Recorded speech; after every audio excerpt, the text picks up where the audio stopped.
नरेश जी नाइक और नेमीचंद जी सोनी आ जाए, माला पहनाकर स्वागत करें। नेमीचंद जी सोनी जल्दी से आए। सुखराम जी संकवास, लक्ष्मण जी सोइला काम करवा दे। अब बस दे इनको मीटिंग नीरे काम करेंगे।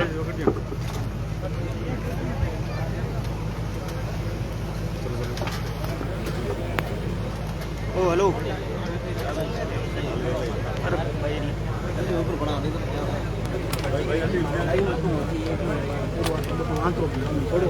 उदय उदय अरे मुझे की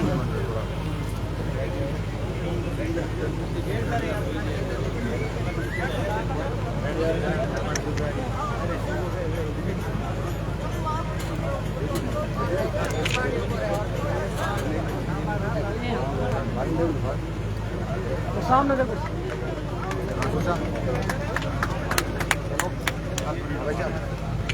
धन्यवाद।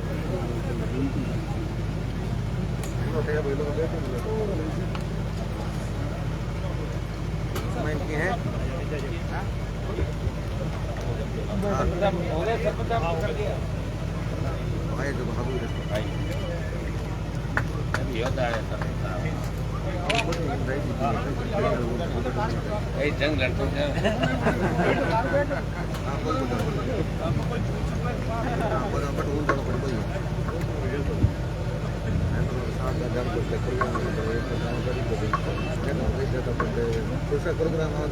आज के इस ऐतिहासिक कार्यक्रम के अंदर जिनको याद करते ही हमारे रोंगटे खड़े हो जाते हैं, जो इतिहास पढ़ता है, जो महाराणा प्रताप का इतिहास पढ़ता है, जो मेवाड़ और राजस्थान का इतिहास पढ़ता है, वो निश्चित रूप से राणा पूंजा भील के संघर्ष को, उस योद्धा के संघर्ष को जरूर पढ़ता है। उनकी कल जयंती थी और कार्यक्रम आज आपने आयोजित कराया। मैं धन्यवाद दूंगा भील सेवा समिति, धनारी कला और समस्त ग्रामवासियों को कि आपने मुझे इस मुख्य अतिथि के रूप में आमंत्रित किया और विशेष रूप से भाई सोनलाल, नरेश नाइक, उनकी पूरी टीम, उन नौजवानों को, इन्होंने शानदार जानदार कार्यक्रम का आयोजन किया और मैं 3-4 घंटे देरी से पहुंचा, फिर भी संख्या खूब तादाद के अंदर आप लोग इकट्ठा हुए और मुझे खुशी इस बात की है कि सर्व समाज के लोग राणा पूंजा भील की शहादत को, उनके संघर्ष को याद करने के लिए आज सर्व समाज के लोग यहाँ इकट्ठा हुए। मैं ताराराम जी को धन्यवाद दूंगा जो हमारे बाड़मेर से चुनाव लड़े लोकसभा का, बहुत मजबूत नेता है और ये मुझे पहले मिल जाते 5-7 साल पहले तो निश्चित रूप से विधानसभा और लोकसभा के अंदर हो।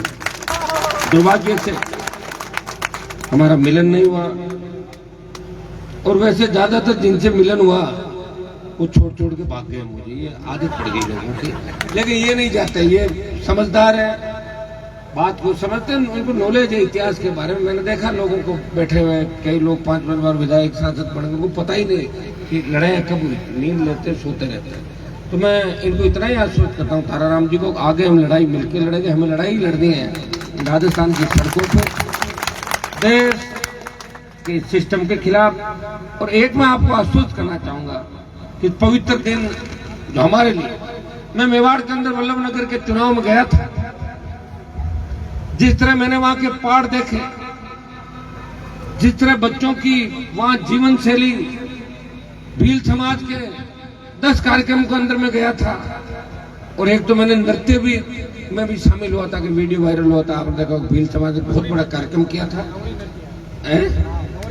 गौरी नृत्य उसके अंदर, और वहां उनका जीवन और संघर्ष देख के हर कोई कह सकता है कि राणा पूंजा भील की लड़ाई को भुलाया नहीं जा सकता।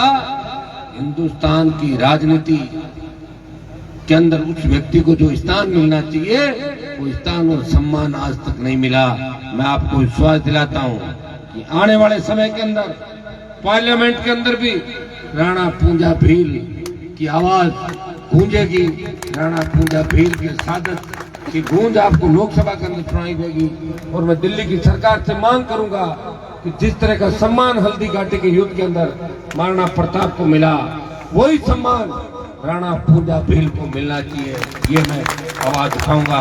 और उनसे हमें निश्चित राज्यों में बंटा हुआ देश, अलग संस्कृति, अलग अलग भाषाएं, अलग अलग जातियां, सीधे लोग इस हिंदुस्तान के तभी तय हुआ कि अब जब हिंदुस्तान नया बनेगा, जब अंग्रेज छोड़ के जा रहे थे तो हिंदुस्तान का संविधान क्या होगा, हिंदुस्तान का ढांचा क्या होगा, या इलेक्शन के माध्यम से किस तरह लोग चुने जाएंगे, किस तरह लोकसभा होगी, किस तरह विधानसभा होगी, संविधान हर आदमी को क्या अधिकार देगा, क्या उसके मौलिक अधिकार होंगे जो उसे उस शासन से अलग रखेंगे कि उसका मौलिक अधिकार है। तब ये बात चली कि मतदान का अधिकार अनपढ़ लोगों को नहीं दिया जाए, अनपढ़ लोग वोट नहीं डालेंगे। बात चली, तब बाबा साहब ने कहा कि अगर अनपढ़ लोग वोट नहीं डालेंगे तो गुलामी की जंजीरों से मुक्त हुआ है भारत। और यहाँ ज्यादातर लोग अनपढ़ है हिंदुस्तान के अंदर। अगर ये वोट नहीं डालेंगे तो अंग्रेजों के राज के अंदर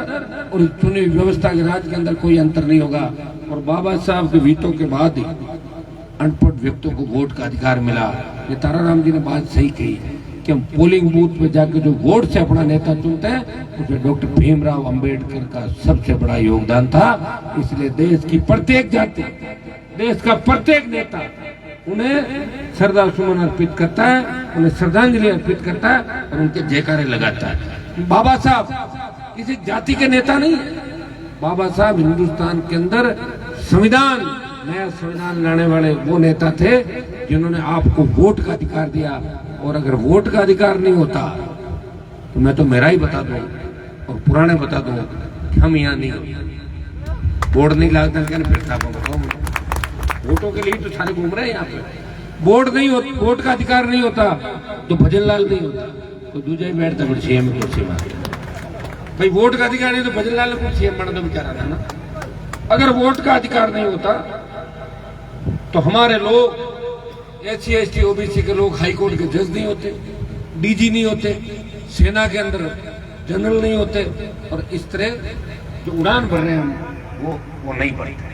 तो वोट से तो सब कुछ हुआ लोकतंत्र के अंदर। और ये चुनी हुई सरकार है, वही फैसले करती है। आज सबसे ताकतवर कोई है? लोग तो कहते हैं कि विधायिका, कार्यपालिका, न्यायपालिका, नहीं, विधायिका ही सबसे ताकतवर है। अगर विधायिका ठान ले कि हमें ये कानून बनाना है, वो कानून बढ़ जाता है। कोर्ट का काम तो कानून की पालना करवाना है। काम सबसे मजबूत कौन हुआ? विधायिका। लेकिन हमारे लोग कमजोर हैं, इतने कमजोर के तो गुलामी, लोगों के खून के अंदर गुलामी है, लंबी मानसिकता बदल नहीं सकती, लंबा समय लगेगा। शाम को क्या खाया सुबह भूल जाते हैं, सुबह क्या खाया दूसरे दिन कल क्या खाया ध्यान ही मन, तो ये चल रहा हड़ा बोल। तो ये हड़ा बोल का ही सिस्टम है मेरे भाई। मैं 2018 के अंदर पार्टी बना के लड़ा, 3 सीट आई। 5 साल में मोदी और अमित शाह से लड़ा, देश में लड़ा, वापिस 1 पे आ गया। 20 साल लड़के जहाँ पहुंचा वहां वापिस आ गया। तो मुझे लग रहा है कि मैं लड़ाई क्यों लड़ी, 20 साल क्यों खराब किए। मैं भी सत्ता में शामिल होता, आपके शेखाव जी मंत्री बन के घूम रहे हैं, वो दूसरे घूम रहे, मैं भी 3-4 बार मंत्री बन जाता और फिर ठोकर मार के फिर आ जाता कि मैं आपके साथ हूँ। तो कम से कम मौज मस्ती तो करता है सरकार के अंदर। जो लोग सरकार में मौज मस्ती कर रहे हैं और क्या कर रहे हैं, मजे ही ले रहे हैं सरकार भाइयों। तो ये जो बातें आज शुभ अवसर पर हम सब आपके बीच कह रहे हैं, मैं इतना ही आपको आश्वस्त करता हूं कि हम सब इस लोकतांत्रिक प्रणाली की वजह से हम आगे बढ़ रहे हैं, प्रयास कर रहे हैं। लेकिन दुर्भाग्य देखिए आज जो इस तरह हमारा होना चाहिए, अगर हमारे नेताओं की नीयत में खोट नहीं होती, ओसियां, नागौर, खींवसर, लौट के इलाके आबाद होते, यहाँ सिंचाई का पानी आ जाता, तो धनारी की धरती सोना उगलती, कुर्सी की धरती सोना उगलती। जो 1 बीघा में पैदावार यहाँ होती है वो 1.5 बीघे के अंदर होती।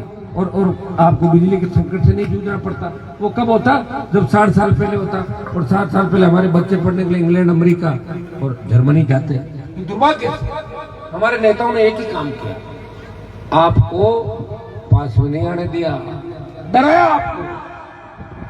हमारे नागौर वाले तो भाषण देते थे कि पढ़ोगे, लड़कियां पढ़ेगी तो भाग जाएगी, रेल आएगी तो चोर आएंगे, सड़क आएगी तो डाकू आएंगे और बिजली आएगी, करंट आएगा। लोग बजा कि जोर की बात की, बाबू ठोको ताली, ताली ठोक दी 70 साल की, पढ़ो बेटा।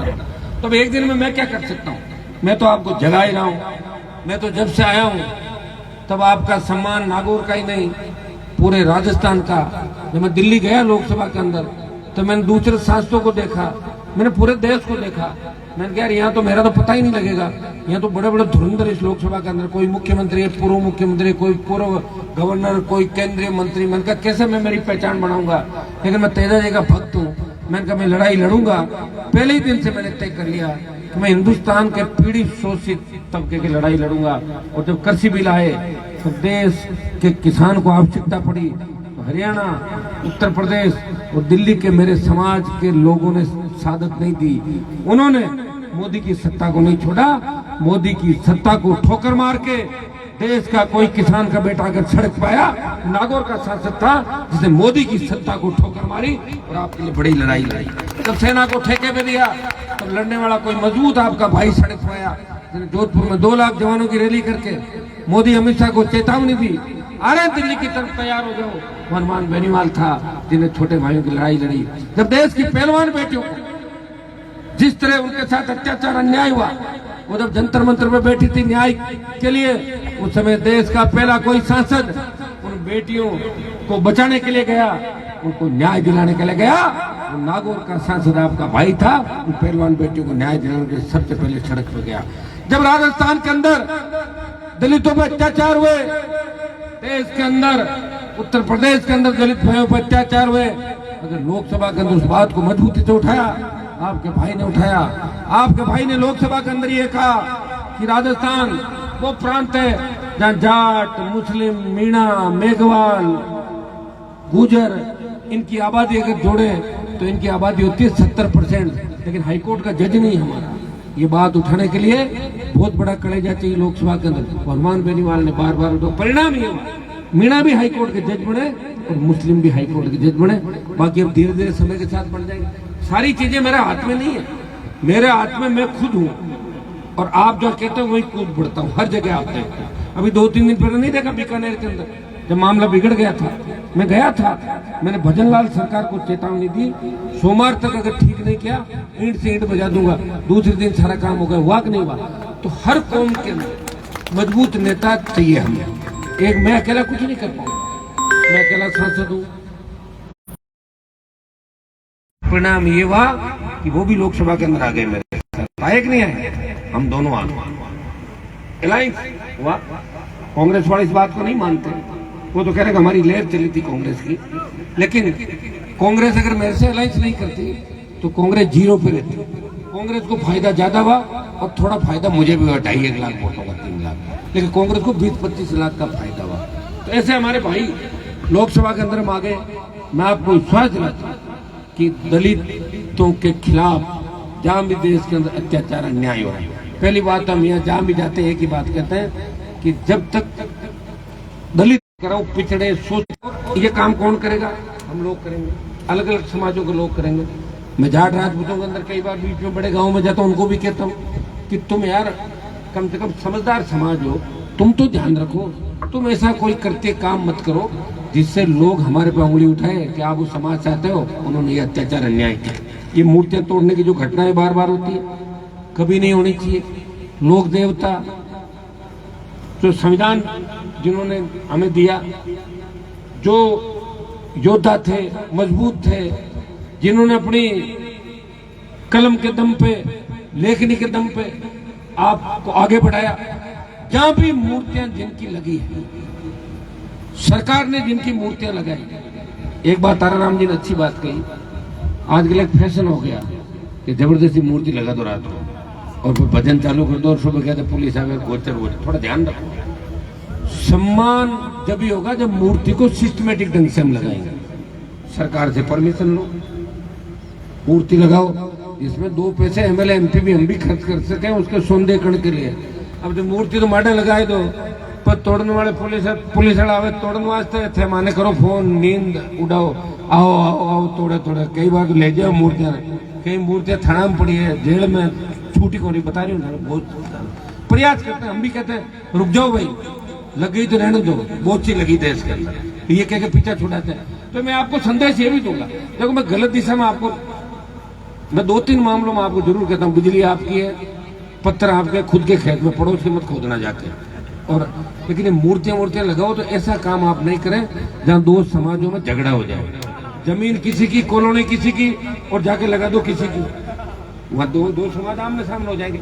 सामंजस्य के साथ, छत्तीस कौम के साथ। मैं खींवसर क्षेत्र के मेरे छोटे भाई बेटे इन्होंने मुझे शिकायत करी कि विधानसभा क्षेत्र में बाबा साहब की कहीं मूर्ति नहीं। तो मैंने कहा तुम लोग जब चुनाव नजदीक आते हैं उसे एक दिन पहले याद दिलाते, उनसे पहले भूल जाते हो सारे। अब मैं आपको आश्वस्त करता हूँ कि अच्छी जगह 1-2 जगह अपन देख लेंगे, और उपचुनाव के बाद मुझे लग रहा है कि आप अगर थोड़े मजबूत रहे तो भजनलाल जी की सरकार जो डगमग हो रही है ये इनसे चलने वाली नहीं। मेरे भाई सुनो, हम लोगों को चलानी पड़ेगी सरकार को। जब तैयारी कर लेना, मूर्तियां भी लग जाएगी, आपके काम भी होंगे, और किसानों को निराश होने की कतई आवश्यकता। आज भील समाज और हमारे भाई इनको नाइक समाज के रूप में कहा गया, और निश्चित रूप से 2 सर्टिफिकेट बनते हैं, एसी में भी है और एसटी में भी। इन सब की डिमांड है कि तमाम को अनुसूचित जाति के अंदर, जनजाति के अंदर शामिल किया, अनुसूचित जाति से अनुसूचित जनजाति के अंदर। आप मजबूत हैं, हमारे सीताराम जी थोड़ा भी बीच में बीमार हो गए, उनको भी आप साथ लें। जितनी भी टीमें आपकी गंगानगर, हनुमानगढ़, बीकानेर, नागौर, चूरू, बाड़मेर, जोधपुर, और फिर आपका मेवाड़ आ गया, पूरा भील प्रदेश, तमाम लोग आप एक साथ हो जाएं, आप आंदोलन करें।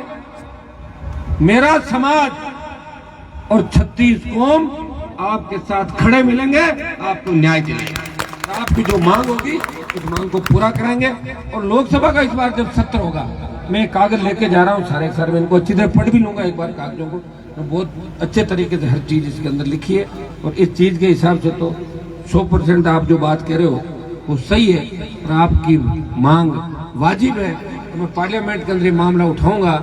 एक तो राणा पूंजा भील को देश में सम्मान मिले, और देश के प्रमुख जो शहर है, मैं कह रहा हूँ चलो देश छोड़ो, भी राजस्थान के जो प्रमुख शहर है वहाँ 4-5 जगह राणा पूंजा भील की प्रतिमाएं, मूर्तियां लगाओ अच्छे चौराहों पे, ताकि नई पीढ़ी को ये प्रेरणा मिले कि ये व्यक्ति किसकी। जब अपन देखते हैं कहीं मूर्ति लगी होती है और अच्छी मूर्ति लगी तो अपन रोक कर देखते हैं कि ये मूर्ति किसकी है, इस योद्धा ने क्या काम किया। लेकिन दुर्भाग्य से भाइयों, अपना इतिहास लिखा किसने था?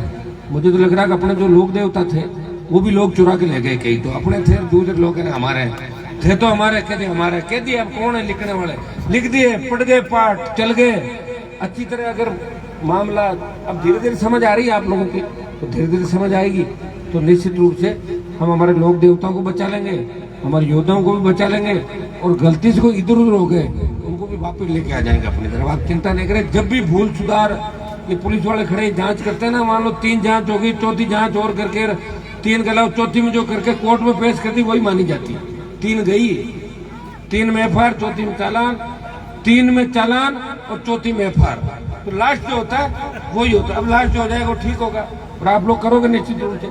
मैं किसी जाति की भावना को ठेस नहीं पहुंचाना चाहता, लेकिन हर जाति का इस लोकतंत्र में अधिकार है कि वो अपना इतिहास, और इतिहास के अंदर सबूतों के साथ, ऐसा नहीं होता हर व्यक्ति अपनी चीज लेके बैठा। और राजस्थान तो कितना अच्छा, बताओ कितना सामंजस्य हमारे अंदर। हम ये लोक देवताओं में नहीं देखते, राम साहब पीर का जयकार हम सब लगाते हैं, बाबूजी महाराज का हमारे कुर्सी के अंदर लेके, मैं कह रहा हूँ मेरे गांव में तमाम जगह बाबूजी का जयकारा लगता है, गोगा जी का जयकारा लगता है, तेजा जी का जयकारा लगता है। मैं कह रहा हूँ तमाम जगह सर्व समाज, जो लोग गांव में रहते हैं उनके मन में कोई भावना किसी तरह की नहीं, लेकिन बड़े लोग पॉलिटिकल तरीके से अगर बांटने का काम करते हैं, जब वो सोचे कि हमारे ही जयकारे लगे हम किसी के नहीं लगाए, वो तो संभव नहीं। अगर जयकारे लगेंगे तो हमारे भी जयकारे लगाने पड़ेंगे, तब बराबरी का मामला होगा। भाई हमारे भी लग रहे हैं और हम लगा रहे हैं, तब बराबरी का होता है। जब भी कोई समझौता होता है तो उसके अंदर ही तय होता है कि बीच का रास्ता क्या होता है। तो मैं इस अवसर पर इतना ही आपको कह सकता हूँ कि आपने जो एक शुरुआत करी, भोपालगढ़ के अंदर भी शायद एक कार्यक्रम रखा, एक जगह रख लेते ज्यादा बढ़िया था। अभी तो तुम्हारे अंदर बच्चों में एक चीज बन जाती, बहुत गुटबाजी। मैं तो परेशान हो गया तारा राम जी इन बच्चों से। थोड़ा सा इनको तैयार करता हूँ, थोड़ा सा बराबर लाता हूँ, इसे 10 मिनट में गुटबाजी के अंदर उड़ जाता है, छोटी छोटी बातों में नाराज हो जाता है। भाई तुम मेरे से नाराज क्यों है कि आपने उसको गाड़ी में बिठा लिया, तो आगे बैठ जाना, तेरे क्या देखो उसको उतार के तुझे बिठा लूंगा। हाँ ये बात तो सही है, इसमें समय बहुत लगेगा। मैं तो क्या 3 से 1 पे आ गया, वो डर लगता है मुझे तो आजकल। 3 से 1 पे आ गया। अभी लोकसभा का चुनाव था, गठबंधन नहीं होता तो पूरा ही गड़बड़ कर देते। बाड़मेर के अंदर मैंने देखा, बताओ किस तरह लोगों ने वोट डाल दी लोकसभा में। अरे वोट कैसे देते हो आप, ये तो बताओ भाई। हवा में देकर फिर भूल जाते हो क्या आके। मुझे कायदे से तो वोट मिलनी चाहिए तो 9 लाख यहाँ पे, जो रहती नहीं, जिसका आता नहीं, पता नहीं, ठिकाना नहीं, कहाँ नंबर क्या, 5.5 लाख, और मुझे 6 लाख, वो भी कांग्रेस शामिल थी। अगर कांग्रेस नहीं होती, आरएसपी से लड़ लेता ना तो थाक जाता बीते, है ना, थाक चेक तो 1.5 लाख हो हर का साथ, तो इतना ही होता। और क्या होता, मुझे पता था कि अभी तुम उतने मजबूत नहीं हो जितना, इसलिए मुझे अलायंस करना पड़ा, बिना मन के, बेमेल अलायंस की इच्छा नहीं थी, मजबूरी के अंदर करना पड़ा, क्योंकि भारतीय जनता पार्टी को राजस्थान के अंदर सबक सीखना था। इस किसान विरोधी मोदी सरकार को सबक सीखना था। मैंने लोकसभा के अंदर कहा गृह मंत्री को, मैंने कहा आ जाना राजस्थान, बता देंगे तुम्हारे को 15 पार नहीं करने देंगे। और कांग्रेस के नेताओं की अगर नीयत साफ होती तो कोटा के अंदर भी कांग्रेस जीतती, जयपुर में कांग्रेस जीतती, बीकानेर में कांग्रेस जीतती, अलवर में कांग्रेस जीतती, और 5 सीट और आती, 11, 5, 16 सीट हो रही। लेकिन दुर्भाग्य से कांग्रेस भी धड़ों में बटी हुई है। एक कोई अशोक गहलोत गुट, कोई पायलट गुट, एक बीच में हमारे रुमाल हिलाता है सुपर डुपर, वो कह रहा मेरा अलग गुट, तो 3-3, 4-4 गुट हो गए। तो फिर भाई ये 11 आई वही ठीक है, 0 से तो 11 ठीक है। अब मेरा तो कोई कहते नहीं, हनुमान जी की वजह से, वो तो कह रहे हैं हमारी वजह से सब कुछ हो गया। तो मेरे क्या मेरे वोट थे ही नहीं क्या राजस्थान में? 10 लाख वोट मिले थे मेरे को, क्या वैसे ही चले गए? तो वोट डालने तो गए होंगे ना लोग, 10 लाख के 15-20 बड़े होंगे ना वोट के, 70 लड़ाए, 150 लड़ाता तो ज्यादा वोट आता। तो भाइयों ये दुर्भाग्य है, क्योंकि राजस्थान में किसी ने लड़ाई लड़ी नहीं। सारे लोग कहते थे राजस्थान में 2 ही पार्टी, कांग्रेस और बीजेपी, तीसरी पार्टी नहीं।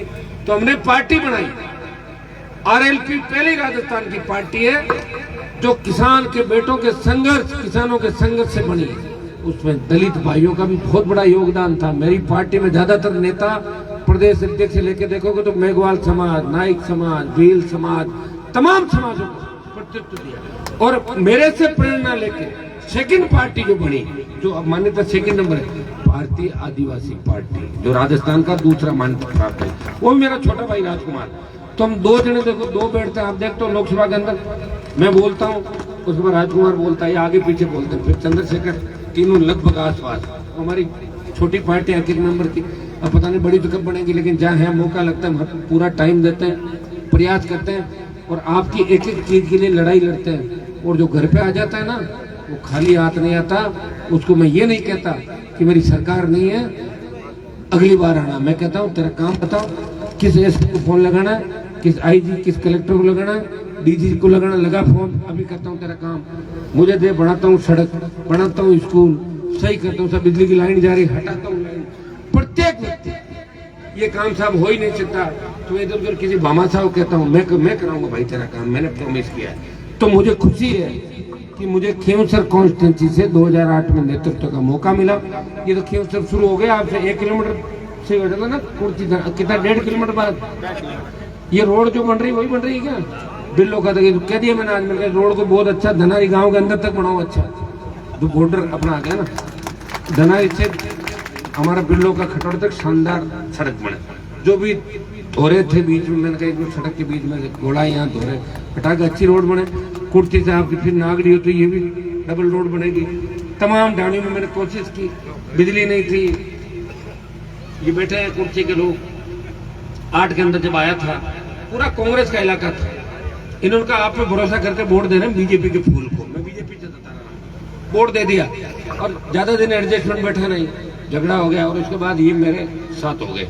और फिर मैं चाहे कैसे ही लड़ा, 13 में अलग चिन्ह था, 14 लोकसभा में आया, 18 पार्टी बना गया, 19 में फिर आया, फिर छोटा भाई आया मेरा, फिर 23 में मैं आया, 24 में मैं आया, तो इन्होंने कभी ये नहीं देखा कि हनुमान जी का चिन्ह कौन सा है। इन्होंने मुझे देखा, अंतर छोटे मोटे कम ज्यादा होते रहे, लेकिन लगातार 8, 13, 14, 18, 19, 23, 24 8 बार लगातार आपने मुझे वोट देके देश में संदेश दिया कि हमारे नेता को हम गिरने नहीं देंगे, चाहे मोदी आ जाए, चाहे अमित शाह, चाहे कांग्रेस आ जाए, चाहे बीजेपी, वो हमेशा यहाँ से जिंदाबाद रहेगा। आपने मुझे जिंदाबाद रखा हमेशा। मैं नहीं गया था प्रचार करने गाँव का, फिर भी आपने मुझे कह दिया कि मान लिया हमने, आप वोट की अपील कर दोगे वही वोट है। और तमाम लोगों ने मिलकर चुनाव लड़ा, और मैं भी आपके लिए लड़ रहा हूँ, मेरे लिए नहीं लड़ रहा। मेरे लिए लड़ता तो 3 मई में तो वसुंधरा से क्यों लड़ता? फिर वसुंधरा का मेरा क्या झगड़ा था? मैं भी सरेंडर हो जाता दूसरे जैसे लोग हुए। मैं होता मंत्रिमंडल के फिराट में गहलोत के पाड़ा बदल के इधर उधर करता रहता।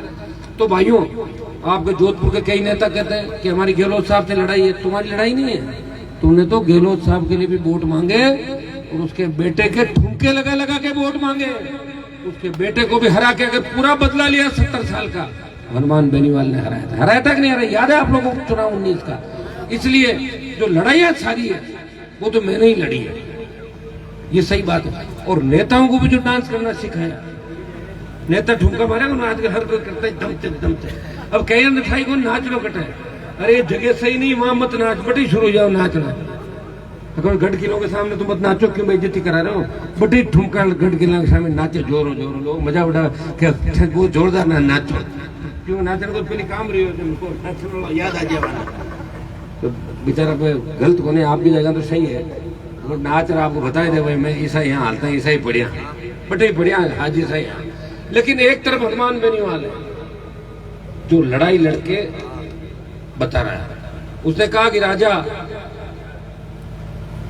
जो पेड़ से पैदा होता है वो राजा नहीं, रानी के पेड़ से पैदा होना राजा नहीं है। राजा वो है जिसे जनता चुनती है। तो राजाओं का राज नहीं रहा, राजाओं का राज तो चला गया। तो जब देश आजाद हुआ तो प्रथाएं खत्म हो गई, आप सब आजाद हो गए, आबाद हो गए। अब तो मैं आपको एक ही आह्वान करूंगा, शिल्प कास्ट के अंदर आज भी जितने हमारे भरतपुर, अलवर, जयपुर के इलाके के अंदर लोग पढ़ लिख रहे हैं, हम कम पढ़ लिख रहे हैं। मारवाड़, जयपुर या आपका नागौर, जोधपुर, उसका सबसे बड़ा कारण यह है कि हमारे नेताओं ने धोखा दिया। और हमारे यहाँ पे सबसे बड़े नेता हमारे समाज के थे, किसानों में। उन्होंने जब अपनी कौम को धोखा दिया, आप तो हमारे पीछे थे, नाइक मेघवाल तो हमें ही मानते थे, तो मैं मारला ही कौन पड़े तो थे मांगला रहेगा, वो खड्डा में पड़ गया, मारला थे पड़ गया। यही कारण था। बाकी पढ़ाई के अंदर आप लोग खुद आगे आ जाते। अब मैं आपको आह्वान करता हूँ कि आपको पढ़ाई लिखाई करानी है, ये तय करना है कि हमें बच्चों को पढ़ाना लिखाना, नौकरी मिले या नहीं मिले। अगर हमारा बच्चा पढ़ा लिखा होगा तो हर चीज समझेगा। अगर पढ़ा लिखा नहीं होगा तो क्या होगा बताओ मुझे? पढ़ाई लिखाई कर सरकार सुविधाएं दे रही है, फ्री शिक्षा भी दे रही है। दुर्भाग्य से जो सरकारी स्कूल है उनके अंदर टीचर नहीं लगते। मैंने लोकसभा के अंदर मामला उठाया, मैंने कहा एमपी का बेटा सरकारी स्कूल में पढ़े, कलेक्टर एसपी का बेटा भी सरकारी स्कूल में पढ़े, तो अपने आप सरकारी स्कूल के अंदर अच्छे अध्यापक लगेंगे। ये उठाया मैंने पार्लियामेंट। और तमाम वो मुद्दे जो मेरे साथ उम्मीद करते हो, मैं वैसा लड़ता हूँ, संघर्ष करता हूँ। और मैं आपको विश्वास दिलाता हूँ कि भील समाज, नाइक समाज और मेघवाल समाज, तमाम समाजों को जो ज्ञापन मुझे अभी प्राप्त हो, अलग अलग जो एक एक व्यक्ति ने मुझे दिया, कुछ मुकदमों के मामले, कुछ अन्याय अत्याचार के, मैं आपको टेलीफोन भी वापस करूंगा। ये मैं सारे लेके जा रहा हूँ, पटल वो सारे कागज लेके एक एक बात कराएगा मेरे से ना। एक बार यहाँ सब सुनो, एक एक करके यहाँ बोलने से कोई मतलब नहीं। आपने मुझे सारे दे दिए भरोसा करके। मैं आप सबसे बात भी करूँगा। गाडे अलवार समाज का भी मिला दे, बहुत समर्थन करते हैं मुझे, खींव शर्मा, आप चिंता नहीं करें। आपने तो ये प्रण लिया था महाराणा प्रताप के वंशज हो और बहुत मजबूत हो, अभी भी उस प्रण को निभा रहे हो कितने साल बाद भी। तो आपको सरकारी सुविधाएं मिलनी चाहिए। आप बच्चों को पढ़ाओ लिखाओ। एक संदेश और दूंगा, उसमें तुम बुरा मत मानना, नशा नहीं करना।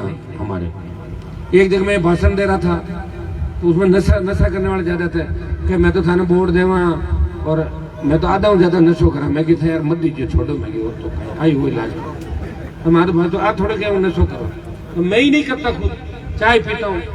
अच्छा बताओ, मुझे तो 25 साल से देख रहे हो, तुम रात को 3 बजे सोना, कब उठना, कब खाना खाया, तब पता नहीं, भगवान के भरोसे ही चल रहा हूँ। ईश्वर के भरोसे सब कुछ चल रहा है। नशे की प्रवृत्ति से दूर रहना हमारे इन इलाकों के अंदर, इसमें केएमडी, चरस, ये जो मामले इनसे हमारी जो नई पीढ़ी है वो खत्म होने के कगार पे है। कौन देश की रखवाली करेगा, कौन सेना में जाएगा भाई बताओ मुझे? यही खत्म हो जाओगे नशा करके। और एक भाई है, उसकी 4 बहन है, और भाई नशा करने लगे, उन बहनों की शादी कौन करेगा? कौन माँ बाप की सेवा करेगा? कौन पढ़े? तो सबका अपना अपना काम है, क्यों किसी की होड़ करते हो? कोई फॉर्च्यूनर में घूम रहा है, घूमने दो, क्या पता फाइनेंस वाले वापिस ले जाए, कहाँ से लाया, उधार लाया, कोई चोरी चकारी करके लाया होगा, तो उसमें मत तो फॉर्च्यूनर ले मत। अपने तो अगर बाइक से काम चल तो उससे चला लो। मेरे पास 2015 मॉडल गाड़ी है, बताओ। सारे नेता बड़ी बड़ी 3-3, 4-4 करोड़ की गाड़ियां, बड़े बंगले, फार्म हाउस, तो मंत्री या तो उधर चला जाता है, ये इधर आपकी सेवा में लग गया, मुझे आवश्यकता नहीं पड़ती, काबरा गाड़ियां बैठ गए और घूमला बीच में आ जाते हैं आपके। देखो होड़ वही करो जो अपनी उसमें हो, पढ़ो, आगे बढ़ो, लक्ष्य अपना होना चाहिए कि हमें वो लक्ष्य प्राप्त करना, किसी की होड़ नहीं करनी। बच्चे आजकल बेरोजगारी के अभाव के अंदर, तस्करी के अंदर जिस तरह लिप्त हो रहे हैं, जेलों के अंदर। एक बार मैं एक जेल, जयपुर जेल के अंदर में गया था देखने के लिए, आधे से ज्यादा हमारे लोग बैठे, संख्या हमारी ज्यादा है। दुर्भाग्य से छोटे मोटे लड़ाई झगड़े, नशा, बर्बाद हो रहे हैं। परिवार पैसे में आता है, मिलने के लिए आता है। आप देखिए जिसके घर से जेल में कमाने वाला व्यक्ति चला जाता है, उस परिवार की क्या स्थिति होगी। तो हमें इन चीजों पर चिंतन करना है, मनन करना है, और एक चीज का तो तय कर लो, नशा नहीं करना। तो नशा नहीं करोगे तो आधा काम मेरे हिसाब से। आजकल तो मोबाइल का भी बहुत नशा हो गया, कई तो एक नया गेम चल गया मोबाइल पे, पैसे वाले बनने के चक्कर में छोरे नाम शनाप कर रहे हैं, फर्जी गेम है। तो ये नहीं करना भाई, फिर पुलिस पकड़ के ले जाती है, फिर घर वाले बेचारे परेशान होते हैं। पहले तो घर वाले कहते नहीं कि कहीं काम करे, छोरो बहुत बढ़िया काम करे, बहुत अच्छा कमावे कटो हो गया, मैंने बढ़िया गाड़ी खरीदी रही, अरे वो तो ऑनलाइन गेम और जुआ सट्टे का काम करा। भाई मारे जाओगे कि मोबाइल को किस किस से बात कर रहा है, ये ड्यूटी माँ बाप की है। अगर ये सारी काम अपन कर लेंगे तो निश्चित रूप ठीक होगा। मैं तो अब की बार लोकसभा में एक मामला जरूर उठाऊंगा कि बेटे बेटियों को ये अधिकार तो है कि वयस्क होने पे शादी अपनी मन मर्जी से करे, लेकिन कई जगह मैं देखता हूँ कि बेटियां कोर्ट में ये कहती है कि ये किसके माँ बाप है, मैं तो इसको पहचानती नहीं। तो गलत बात है, पैदा करके 20 साल तक पालो, और ये अधिकार नहीं है भाई, गोद में ही शादी कर लेते हैं। एक गोद में शादी, जहां पहले तो 4 समाज में भी 4 गोद छोड़ते थे, क्योंकि आनुवंशिक बीमारियां नहीं हो। ये संस्कृति ऐसे ही थोड़ी बनी भारत की, ये विश्व गुरु कैसे भारत था, भारत ऐसे ही थोड़े हिंदुस्तान। तो हमें इन चीजों के बारे में बोलना पड़ेगा। बोलेगा कौन? कोर्ट ने कह दिया, दूसरा कौन बोलेगा? मैं बोलूंगा सबसे पहले, अब की बार पार्लियामेंट के अंदर यही मामला उठाऊंगा सबसे ज्यादा, कि माँ बाप का अपनी बेटी पे उतना ही अधिकार है जितना खुद का उसका अपने ऊपर अधिकार है। बेटे पे माँ बाप का उतना ही, अगर माँ बाप नहीं होंगे तो बेटा बेटी कहाँ से आएंगे? पालन पोषण करके बड़ा करते हैं। हाँ, 19-20 स्वतंत्रता का मौलिक अधिकार ये सही है, तो शादी अपनी मर्जी से करें, लेकिन शादी मर्जी से कैसे कर सकती है?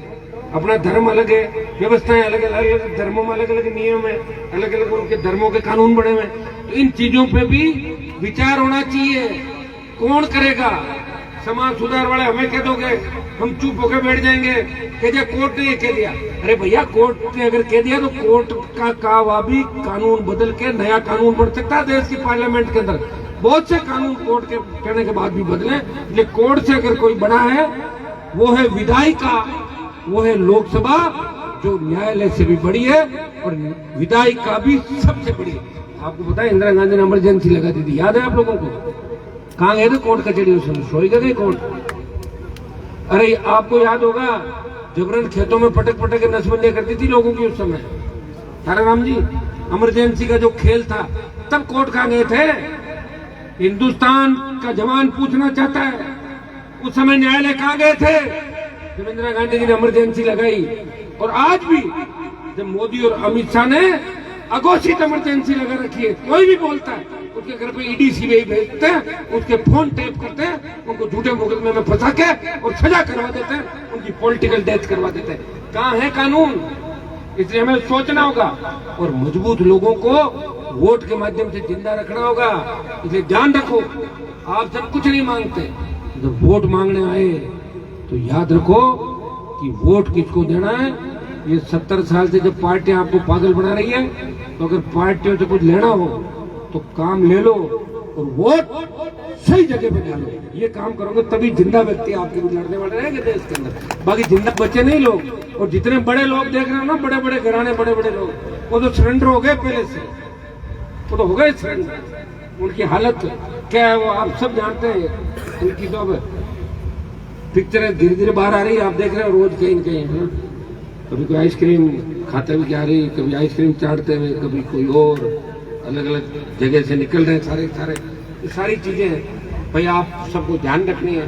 और ये इसलिए होगा क्योंकि जनता का जिसने अपमान किया, जनता को जिसने धोखा दिया, इस पर उनका ध्यान रखें। और जो जनता के साथ है, ईमानदारी से लड़ रहा है, उसकी भगवान मदद। खरनाल के मेले के अंदर देखा नहीं कि सरकार क्या चाह रही थी कि झगड़ा हो जाए, 5-10 मर जाए और हनुमान को बदनाम कर दो। लेकिन तेजाजी महाराज की कृपा मेरे ऊपर है, वो भी गया, सब कुछ ठीक हो गया और पाप जिनको लगने लग गया और मामला ठीक हो गया। बाड़मेर में जब मेरी गाड़ी पर हमला कराया था, उस समय मुख्यमंत्री के इशारे पे वहां के लोकल मंत्रियों ने कहा कि झगड़ा हो जाएगा, 5-10 मरेंगे आपस में। पुलिस मौजूद थी, पुलिस की मौजूदगी में फायर, तलवारों से हमला, लेकिन चोट नहीं आई। वो भी हमला इसलिए कराया कि आपस में लड़के 5-7 मर जाएंगे और हनुमान को बंद कर दो।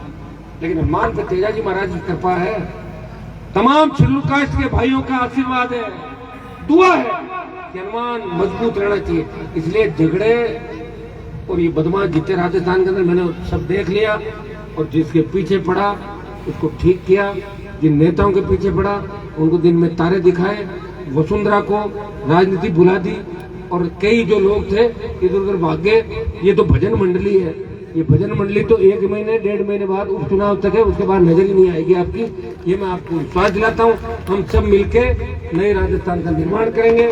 आज जो कार्यक्रम आपने कराया मेरे भाइयों ने, भील सेवा समिति ने, मैं इनका हृदय से आभार प्रकट करता हूँ। ताराराम जी, आप बच्चों को मोटिवेट करें, पूरे राजस्थान के अंदर आप दौरे करें। मैंने भोपाल को उपाध्यक्ष बनाया था मेवाड़ के अंदर, अब वो अभी बीच के दिनों में बच्चे सुस्त हो जाते हैं हमारे, खड़े रहते हैं, फिर कांग्रेस बीजेपी की टिकट मांग लेते हैं, फिर वहां नहीं मिलती, फिर वापस आ जाते हैं, 3 महीने बाहर घूमने लग जाते हैं। अपने बच्चे सीधे, अपने बच्चे इतने सीधे हैं कि उनको कोई व्यक्ति ले जाकर दूसरी जगह खड़ा करते ना कहीं और, तो पीछे वाले को भूल कर उसके साथ हो जाते हैं। कोई 7 स्टार होटल में ले जाकर खड़ा कर दो। मैंने देखा कई गाँव के लोगों, भाई हम तो 7 स्टार होटलों के अंदर रहे नहीं कभी, लेकिन वहाँ देखते हैं, वो चारों तरफ देखते हैं, अरे होटल जोर की गलती, अरे बड़े थारा कहीं करना आप रहना देख मजा ले, खानो का घर जा पाचो, रहना तो घर में है। वो मतलब उस व्यवस्था से प्रभावित हो जाते हैं। तो सरकारें यही चाहती है कि हमारे लोगों के कंधे पे बंदूक रख के उनको तोड़े, उनको अपनी तरफ मिला लें और अपनी कौम के दुश्मन के रूप में खड़ा कर दें। आज समझ नहीं तो समझ जाओगे सारा काम ठीक होगा। छोटे मोटे मांगे मौका को नहीं यार, ब्याह को नहीं, तो फिर ब्याह में फिर आ जावा, 6 मणि में जावा, फिर अटी फिर और कट जावा, तीनों एक मदद आएगा। तो अब ध्यान रखना है कि अब आ रहा उपचुनाव, और उपचुनाव में अभी आप लोगों को क्षेत्र में अभी मैंने तय नहीं किया क्या करना, आप लोगों को बैठ के तय करूंगा। लेकिन अब का जो मुकाबला है वो मुकाबला दिल्ली की सरकार से सीधा मुकाबला है। कमजोर नहीं पड़ोगे। धनारी वाले मेरा ध्यान रखने के लिए इधर कुर्ती आसपास के इलाके में आ जाओगे ना, सारे लोग आप आ जाना, क्योंकि मैं ही वो व्यक्ति हूँ जब आपके ताराराम जी को भी उधर लेके जाऊंगा लोकसभा विधानसभा की ओर। ताराराम जी नहीं, मेघवाल समाज से, रेगर समाज से, तमाम समाज, सर्व समाज से, दोनों बार जब पार्टी बनाकर लड़ा तो 3 राजपूत समाज के कैंडिडेट भी मैंने उतारे, टिकटें दी, वोट मांगे, तमाम राजपूत समाज से लेकर तमाम समाजों को, ब्राह्मण समाज में। तो भाइयों, जब हम बड़ा मन रख के पार्टी बना के हम जब लड़ते हैं तो हमारे लिए एक जाति नहीं रहती। हाँ, ये सही, मेरी जाति में मैंने जन्म लिया, वो जाति मेरे लिए गौरव महसूस करती है अगर मैं अच्छा काम करूंगा। और मैं उन 2 काम करूंगा ना, जैसे बेटा बेटा रोग पापो काट जो रे मारिया माने मारिया, ओसे बाद में बहुत ज्यादा अच्छी तरीके से जाना होता है, बहुत तकलीफ पड़ी आप। फिर भी उस वक्त मैं ही आया था, कोई नहीं था, मैं आया, मैं उस परिवार को आगे किया, दोबारा भी मैंने डिस्टर्ब नहीं किया। वो जाना उनका कर्म जाना, हमारी बिल्कुल लड़ाई नहीं लोगों से। तुम जानो भाई, तुम्हारा मुकाबला करते रहो, मेरा कोई लेना देना नहीं, अपना आप फेल हो गए। तो भाई ये एक काले पहले समाज का मामला भी है, इसको भी हम दिखाएंगे, काले पहले समाज का। हाँ, तो बात कर लेंगे ना।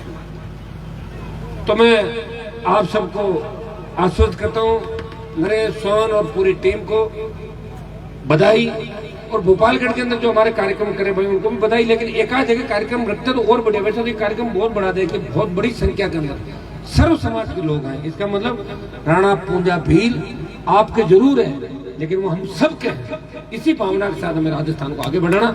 बहुत बहुत आपको धन्यवाद, जय हिंद। और एक चीज आप और तय करें, जितने भी हमारे मोल है, देखो मुझे तो आप कागज दे दिया करो, नायक समाज की कोई ढाणियां, भील समाज की ढाणियां बिजली से वंचित है, पानी से वंचित है, कोई सामुदायिक भवन बनाना है, कोई पुस्तकालय खुलवाने, डिजिटल लाइब्रेरी, सड़क बनाने, तो मुझे आप कागज देते रहो, काम आपके फटाफट होंगे। और काम में कभी भेदभाव रखा नहीं, आप अच्छी तरह जानते हैं। और इसीलिए मैं यहाँ खड़ा हूँ कि सब लोगों ने प्रयास कर लिया, फिर भी अभी तक हनुमान बेनीवाल सबकी सेवा करने के लिए खड़ा है, और आगे भी आप ध्यान रखोगे। बहुत बहुत आपको धन्यवाद, जय हिंद।